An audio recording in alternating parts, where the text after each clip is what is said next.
usia 2,5 tahun itu dia bisa baca. Ketika anak-anak lain dengan mudah mengikuti aturan, anak-anak gifted ini dia akan nanya, kenapa dibuat aturan kayak gitu? Sekolah gifted itu tidak sustainable dan kita itu nggak punya ekosistem mulai dari gifted framework atau regulasi pemerintah. Anak-anak memiliki bakat istimewa itu berhak mendapatkan pendidikan khusus. Berkas Kompas, malam ini pukul 11 malam di Kompas TV. Sesaat lagi Anda akan menyaksikan Kompas Update, didukung oleh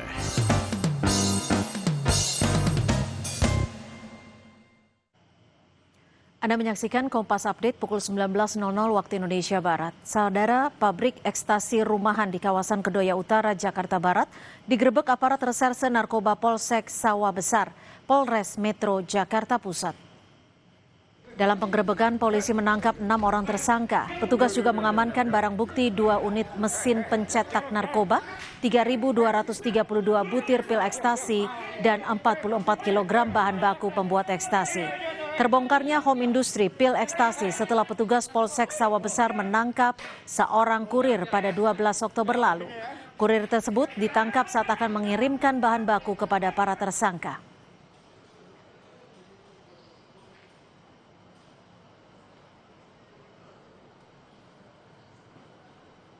Demikian Kompas Update, saya Cynthia Rompas, sampai jumpa.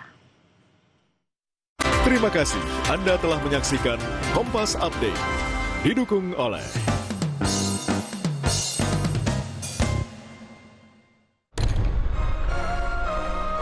pilihan ibu selalu sama, yang terbaik untukku selamanya.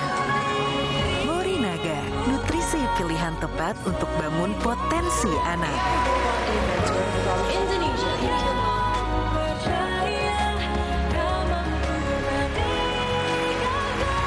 Morinaga, your choice, their future. Masa depan bukan kebetulan, pilih yang terbaik sekarang.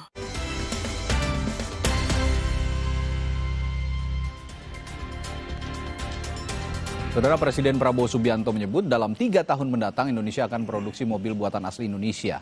Namun pro dan kontra muncul di masyarakat terkait rencana ini. Ada masyarakat yang optimistis bahwa Indonesia dapat maju dalam hal otomotif, namun di sisi lain masyarakat meminta pemerintah perlu memperhatikan urgensi dan tata kelolanya. Ada sisi positifnya karena ini untuk ekonomi negaranya juga akan berkembang ya, karena kita kan masih negara yang ya dari penjajahan Belanda ini masih benar-benar berkembang, dan untuk produksi mobil sendiri juga ya sebagai warga negara Indonesia saya juga bangga sih ada kayak nama untuk dari Indonesia tuh bisa produksi mobil sendiri. Menurut saya optimis, mungkin ini bisa jadi langkah besar untuk Indonesia juga ya. Mungkin bisa dipertimbangkan lagi kayak sourcingnya, apalagi kalau mobil listrik, bagaimana cara resource ekosistemnya dan lain-lain. Menurut saya bisa-bisa aja sih. Tapi gimana urgensi itu diletakkan, karena aku ngerasa bagaimana kita bisa ngebangun adanya produk mobil sendiri, tapi ya infrastruktur jalan dan bagaimana kita mengkontrol mulai dari polusi dan juga bagaimana pergerakan mode transportasi, bagaimana masyarakat itu bisa hidup dan mewujudkan misalkan 15-minute city, dan untuk terus punya kesadaran menggunakan transportasi umum ataupun bagaimana kebijakan-kebijakan yang bisa mengatur kemacetan segala macam. Jadi ketika punya produk mobil sendiri atas nama Indonesia, what's the urgency? Urgensinya apa? Kita lanjutkan lagi perbincangan malam hari ini. Saudara, tadi saya bertanya ke Bung Hendarsam, Gerindra, ini balik lagi ke perspektif politik dan Partai Gerindra sebagai motor politiknya Pak Prabowo nih. Kalau menentukan persepsi publik, saya tadi menyinggung soal pernyataan Pak Prabowo yang mengatakan bahwa semua pembantunya, menteri-menterinya juga harus pakai maung nih kalau memang sudah berproduksi begitu. Nah, kira-kira pernyataan ini terhadap persepsi publik, kira-kira apa yang diharapkan dari persepsi publik dan pernyataan ini itu Pak Hendarsam? Sebenarnya gini, kalau kita bicara masalah ekosistem tadi ya, okay. Kita berangkat dulu dari political will-nya dulu. Sebenarnya kan political will-nya itu kuat atau tidak. tersandera atau tidak gitu loh ya kan. Ya. Kuat mungkin di tiap pemerintahan ada kuat, tapi tersandera atau tidak, karena di situ yang saya bilang tadi ada ekosistem lain di luar itu. Ekosistem lain itu apa? Ada industri mobil luar yang sudah ada ekosistemnya di sini, sudah ada pemain-pemain yang lamanya di sini. Nah, yang tentunya akan merasa terganggu dengan itu. Nah, Pak Prabowo political will-nya kuat untuk setidaknya mobil nasional ini bisa masuk ke dalam kancah pertarungan itu, ya kan? Pertarungan perdagangan itu ya. Itu yang pertama. Yang kedua tadi kita bicara masalah ekosistem lagi. Ini ekosistem masalah yang dibilang Mas Toto tadi. Apakah ini bisa bersaing atau tidak? Kurang lebih seperti itu. Ya. Nah, kita berkaca dari ini aja, dari kalau kita lihat di India itu Mahatma Gandhi menggagas program menggagas gerakan Swadesi, mencintai produk-produk nasional pada saat itu dan menolak produk-produk dari Inggris ya, negara jajahan, negara penjajahnya pada saat itu. Dan itu berhasil di mana industri filmnya Bollywood masih bertahan sampai dengan saat ini.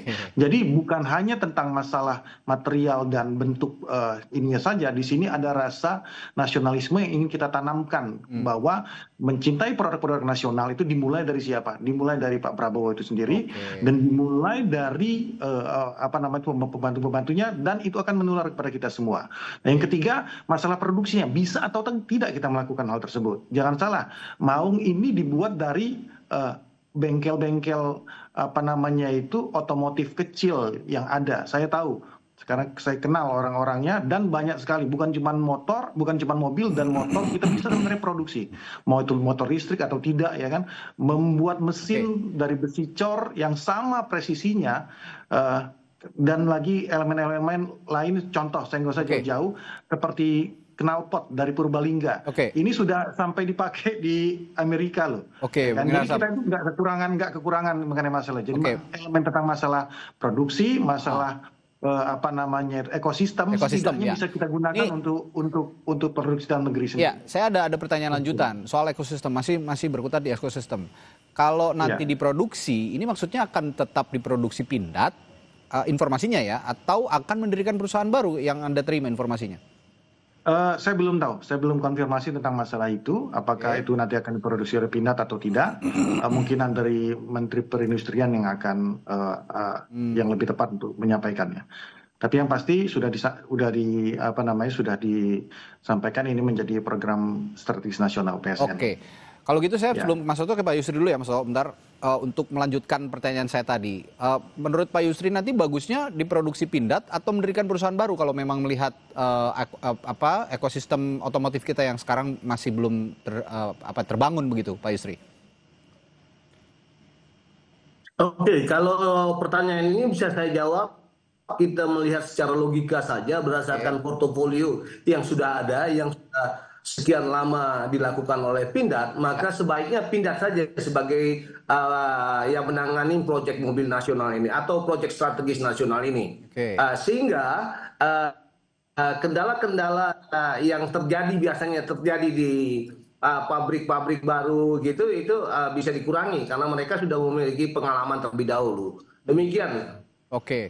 Oke, kalau gitu balik lagi ke persepsi, Mas Toto. Saya tadi bertanya ke Bung Hendarsam, tapi ya yang Bung Hendarsam kedepankan, yang penting rasa nasionalismenya itu dulu tumbuh, sehingga citra ini kedepannya bisa membangun, juga sama-sama mengajak publik. Tapi persepsi dari publik sendiri secara politis begitu ya, dengan statementnya Pak Prabowo, apalagi tadi menyinggung soal pembantu-pembantunya harus juga pakai mobil ini. Apa yang ingin dibangun sebenarnya?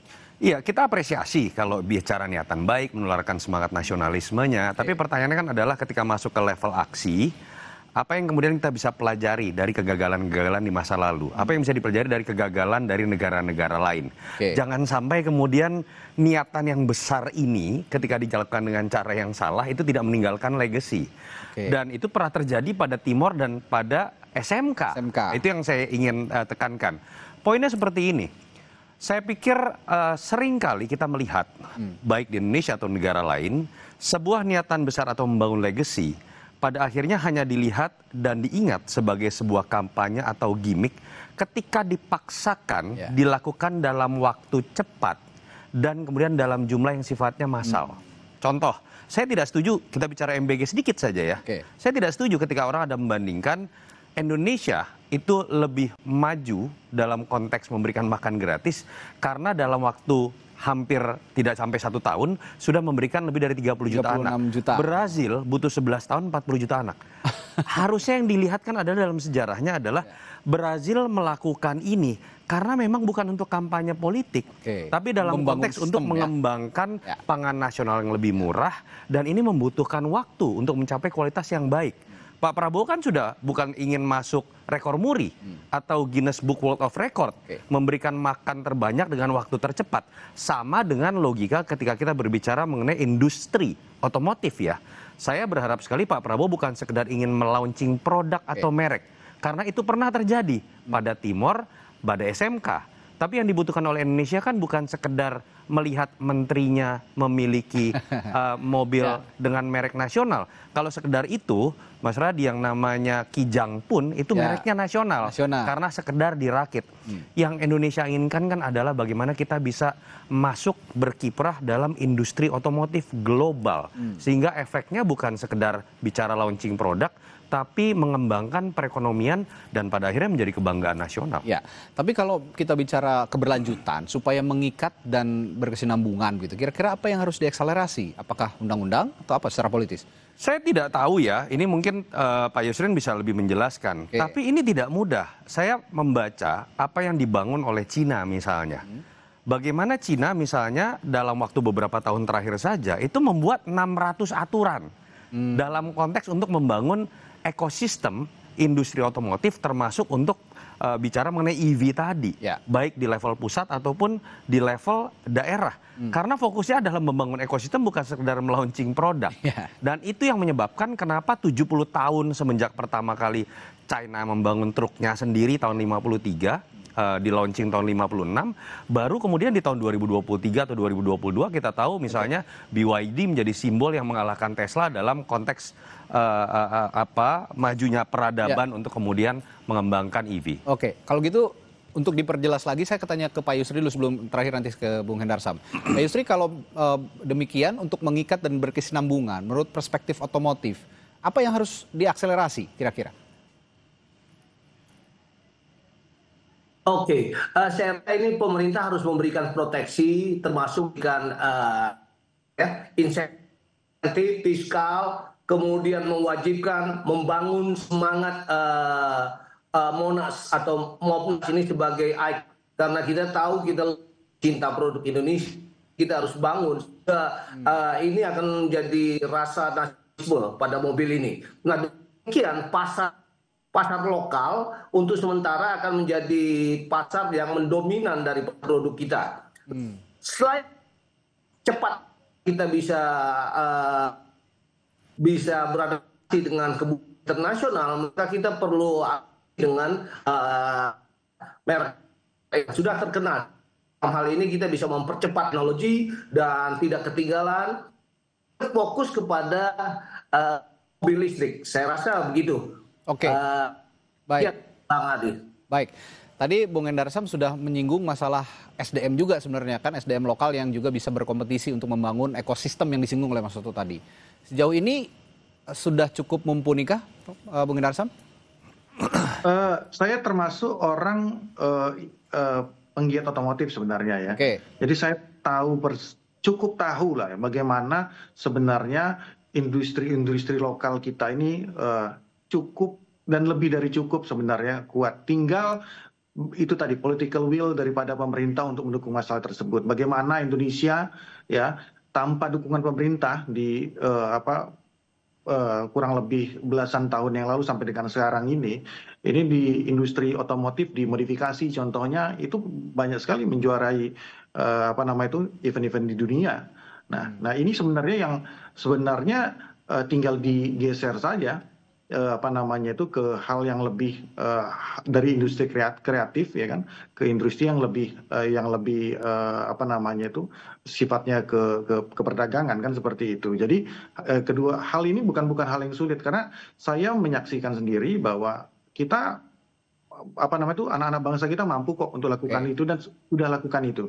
Kita optimis untuk hal tersebut. Saya sepakat dengan apa yang dikatakan Pak Yusri tadi bahwa ini sebenarnya skemanya sama. Kalau kita membaca buku-buku Pak Prabowo, ini bukan semata-mata tentang masalah politik praktis. Bahwa ini memang yang beliau cita-citakan selama ini bahwa makanya saya punya apa namanya itu punya sebuah jargon 3B ya kita itu ketika kita berdikari maka kita akan punya bargaining, kita akan berdaulat, kemudian ketika berdaulat kita mempunyai bargaining pada negara lain. Hingga 3B ini yang saya rasa yang sedang dijalankan Pak Prabowo di segala bidang, termasuk salah satunya di otomotif.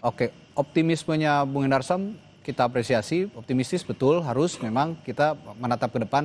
Tapi terakhir saya tanya singkat ke Bung Toto dan juga Pak Yusri, realistis nggak tapi? Optimistis boleh, tapi realistis nggak kira-kira? Buat saya realistis kalau sekedar launching produk. Tapi yang dibutuhkan oleh negara ini dan dibutuhkan dalam konteks membangun legacy, ini bukan bicara mengenai target 3 tahun. Tapi kita bicara mengenai faktor kualitatif, apakah ekosistemnya siap. Contoh, ketika berbicara mengenai Jepang, China, pada saat mereka fokus mengembangkan R&D, dengan kemudian kalau kita kasih contoh angka nih ya, China itu sekarang R&D-nya, dana R&D-nya 2,58% dari PDB. Indonesia 0,24%. Dana pendidikan kita 758 triliun yang dibanggakan, tapi 223 triliunnya itu bukan untuk kepentingan otak, kepentingan MBG. Itu satu contoh, bagian dari ekosistem. Kita bisa berdiskusi panjang di situ. Artinya ini perjalanan panjang tadi. Nah, balik lagi, saya berharap Pak Prabowo sedang mengejar legacy. Walaupun nanti beliau misalnya sudah tidak jadi presiden lagi, tapi legasinya akan diingat. Termasuk salah satunya ketika berbicara mengembangkan ekosistem industri otomotif, bukan sekedar melaunching sebuah produk yang pernah dilakukan oleh Jokowi juga dan gagal. Ya, dan artinya ini mudah-mudahan menjadi starting point gitu ya, starting point untuk memunculkan legacy yang berdampak masif di masa yang akan datang. Terakhir Pak Yusri, pertanyaan yang sama realistiskah kira-kira?